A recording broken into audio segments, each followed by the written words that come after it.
Hello, everyone, and welcome to Manifest Equity. We're having a series of conversations about managing your business and looking at things through diversity, equity, and inclusion lens while we are navigating this really challenging situation that we're in with our global pandemic. I'm very excited today to welcome our latest guest, Ellen McIlhenny. She is an experienced CFO, and she happens to be our CFO here at TMI Consulting. Without any further ado, I will let Ellen say a few words about herself. Welcome, welcome, Ellen. Hi, Tiffany. It's good to be here with you today. Yes, I am a fractional CFO, and one of my clients is TMI Consulting. One of my favorite clients is TMI Consulting.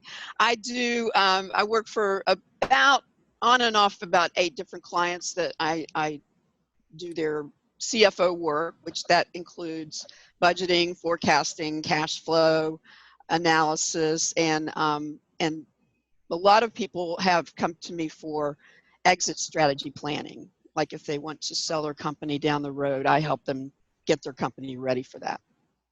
Awesome. Awesome. Well, it has been an absolute pleasure to work with you over these years. And I'm really grateful that you agreed to have this conversation with us today because as you know, your clients and businesses the world over, frankly, are navigating the pandemic.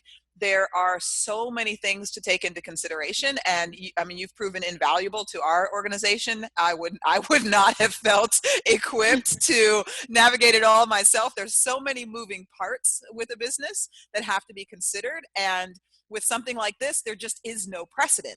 There is no real preparedness plan for something that comes out of the blue in this way. And so, what I'm really curious to hear from you is, what is it that you're seeing? So we're all responding to new information and data on a regular basis, on an almost daily unfolding basis. We're getting information, and we're having to rely on strategic, thoughtful people like yourself who have experience in a lot of different business cycles and situations to help us navigate these things. So from your vantage point as a fractional CFO, what is it that you're seeing that is presenting itself as, either trends that you see or some of the biggest challenges that you're seeing? Well, I think the biggest challenge I'm seeing is everyone, I don't care what position their company was in coming into this, everyone is conserving cash. And so it's having like a domino effect because people aren't paying other people, but other people aren't getting paid. And so people are continuing to provide services and work, but the cash flow has screeched to a halt.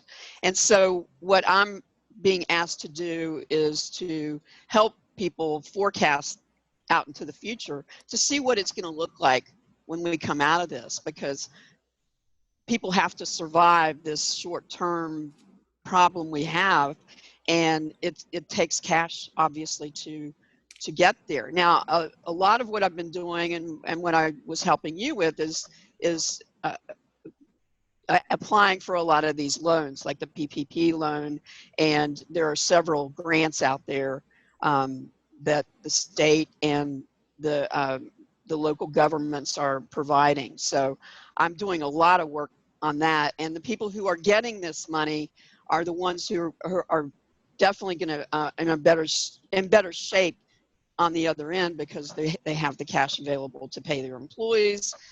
They don't have to live off, and they'll just be in much better shape on the other side of this. Exactly. Yeah.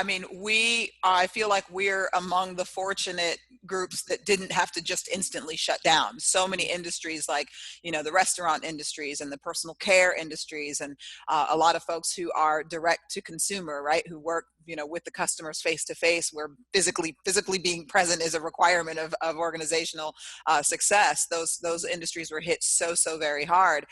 In our case, in the case of TMI Consulting, we're based in the knowledge industry, and so while we did do a lot of high touch work as far as, presentations and keynotes and live trainings and things like that, we had already built in the infrastructure to move our services and our products online. So we're feeling incredibly grateful in this moment to have invested so much time and R&D into digital infrastructure, so that for us the move was seamless. Now we are a business to business entity, and so we're certainly impacted as businesses are conserving cash, but it wasn't an instant calamity for us, and for that we're incredibly grateful.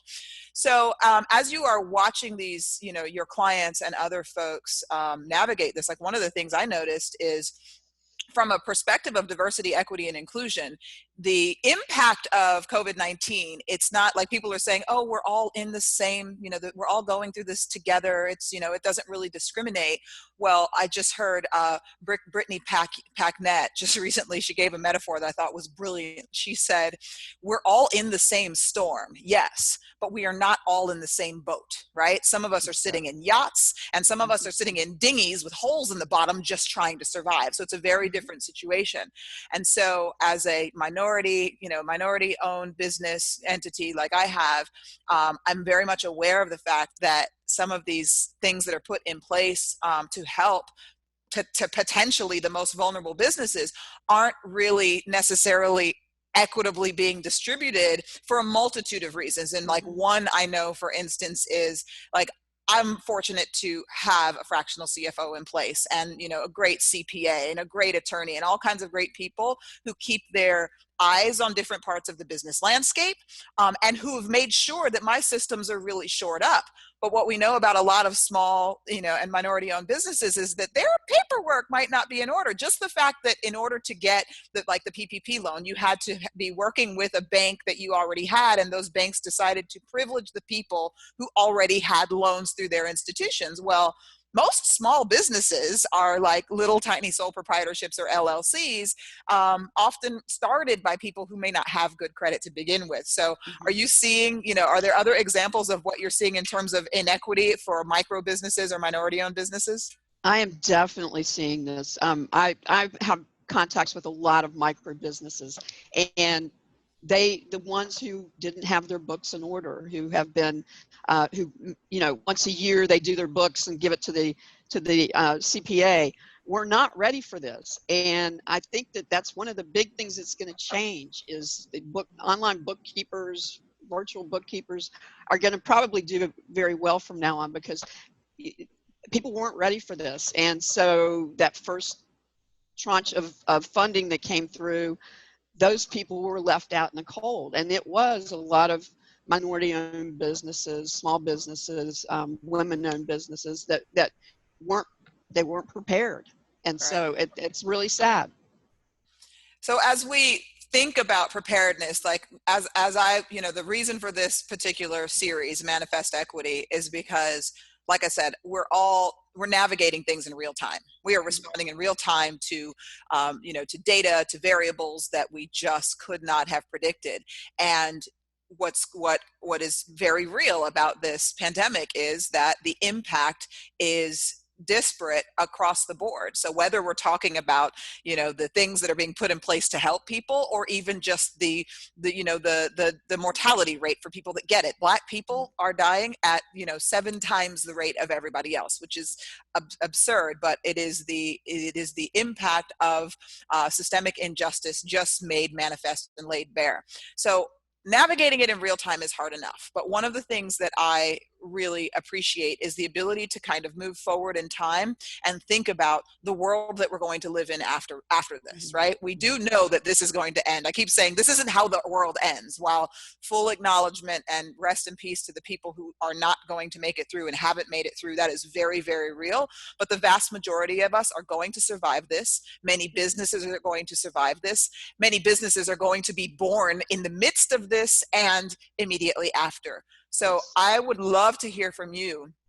What are your thoughts on that emerging future? So what are the kinds of things that either brand new businesses or businesses that are surviving or pivoting through this, what are the kinds of things that you feel like they're going to have to privilege and take into consideration as they are, rebuilding or building for the first time in a post-COVID world? Yeah, I think the biggest thing, and that what I've talked to my clients about is that after the post-COVID world, we know that this could very well happen again. And so these businesses that have, they're going to hold back a little bit of cash, and people are going to have that rainy day fund, which you don't see very often. I mean, normally, you spend the cash you have, and that's human nature. But I do believe that there's going to be in the back of everybody's mind that they're going to have to prepare for something like this again. And so I think that, like I said, I believe online bookkeeping is going to be huge, because a lot of micro businesses don't outsource that kind of thing. They try to do it themselves.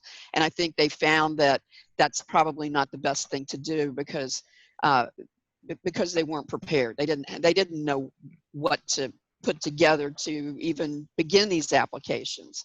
And so I was working like 80 hours one week, just helping put applications together to people, to small businesses I know, as well as my clients, because I felt like that the people who needed this the most were not necessarily the people who got it. And that I thought there was a lot of inequity in the way things came out on the first group of funding. Now, I don't know what's going to happen the next time, but I do know that the people who didn't get it are much more ready, and we'll see what happens.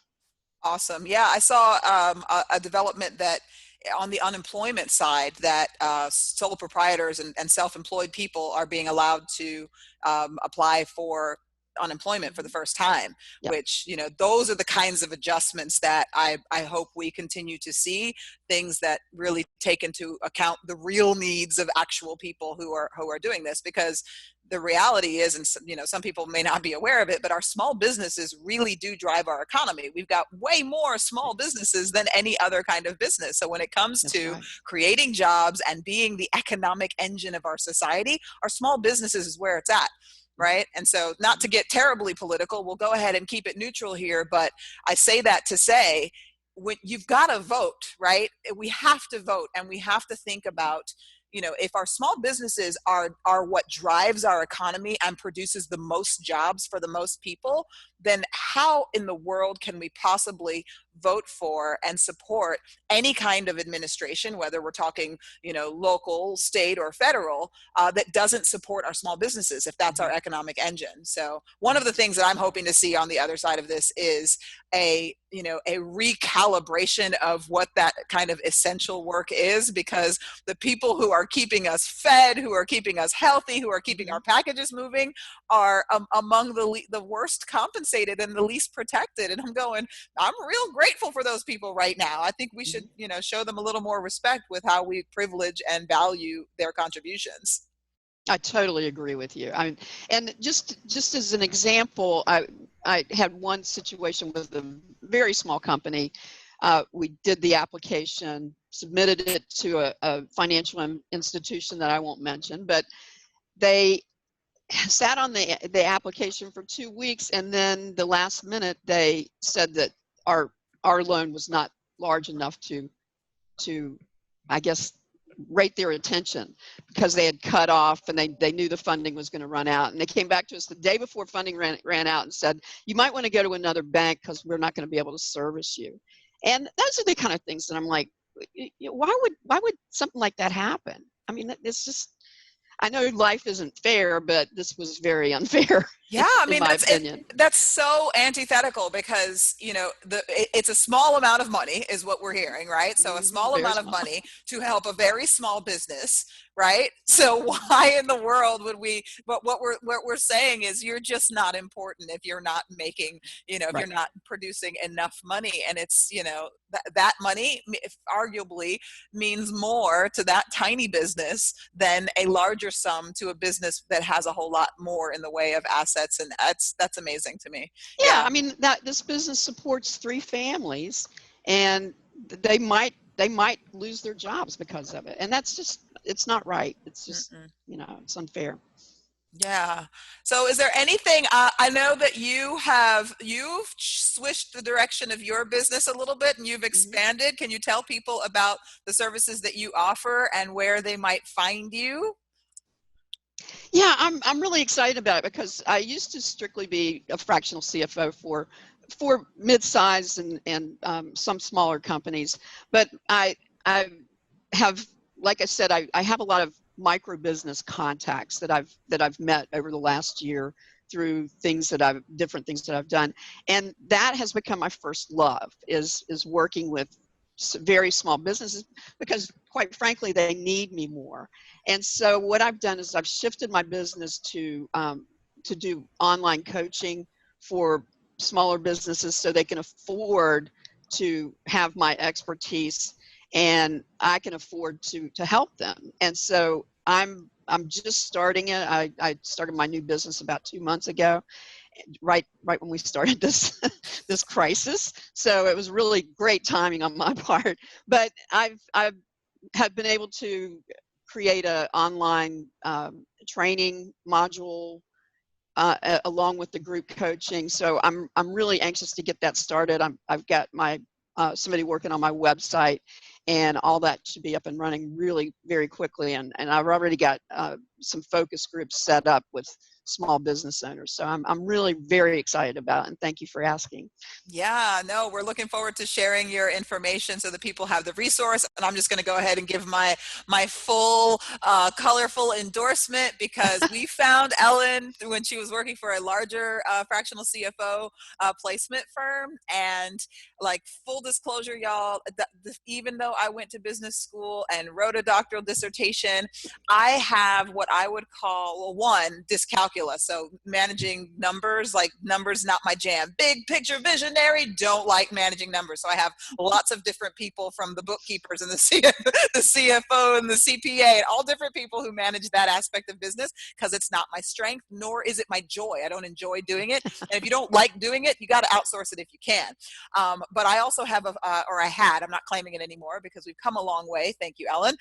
Financial PTSD. Right. So I had a series of unfortunate situations in my own life. Actually, I'm a domestic violence survivor. And if you all know anything about that, financial control and financial kind of domination of your life can be part of that cycle. So if I wanted a stick of gum, I had to get permission to get a couple dollars, like really terrible.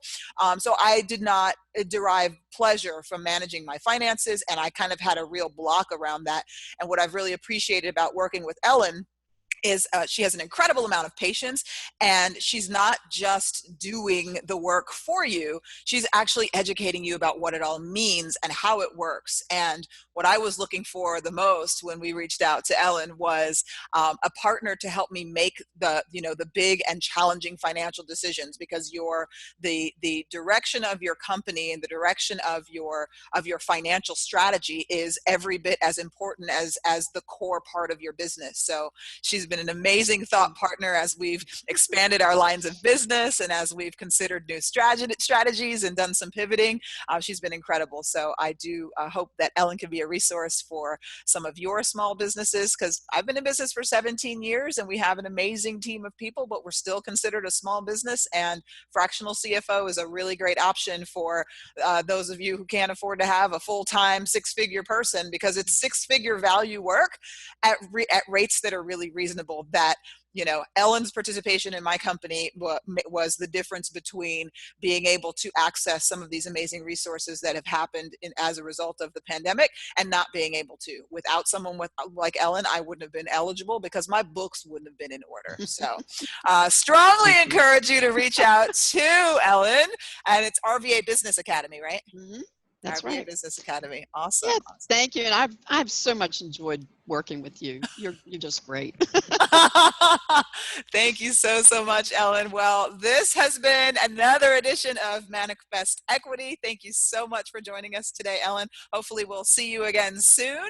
And I hope that everybody takes good care of themselves. Take Right. care. Thank you. Bye-bye.